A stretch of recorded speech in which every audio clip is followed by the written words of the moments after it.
சற்று முன் கிடைக்கப்பெற்ற மிக மிக முக்கியமான செய்தி ஒன்று வெளியாகியிருக்கு. அதாவது ஸ்டாலின் அவர்களை கைது செய்து சிபிஐ விசாரணை செய்கிறதா? ஸ்டாலினின் ஆட்சி, ஸ்டாலினின் கதை முடிந்ததா?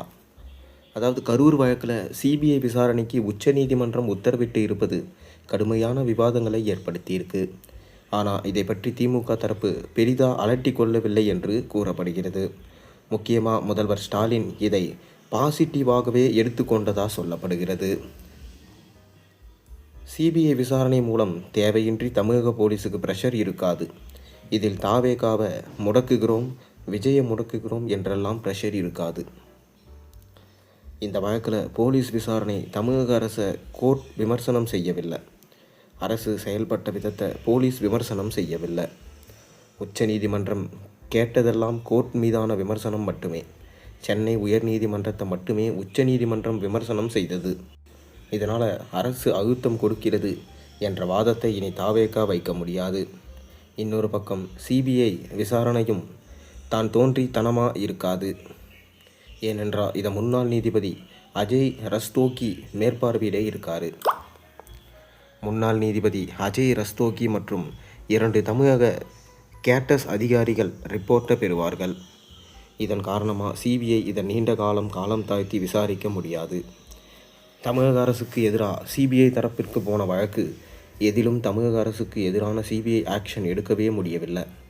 இன்னும் சொல்லப்போனால் மைக்கேல்பட்டி விவகாரம் உட்பட பல விவகாரங்களில் தமிழக அரசின் வாதமே சரி என்பதை சிபிஐ விசாரணை நிரூபணம் செய்தது.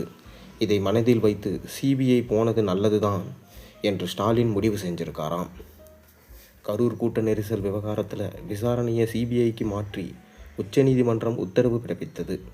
சிபிஐ விசாரணையை உச்சநீதிமன்ற ஓய்வு பெற்ற நீதிபதி அஜய் ரஸ்தோகி தலைமையிலான குழு கண்காணிக்கும் என அறிவிப்பு வெளியாகியிருக்கு.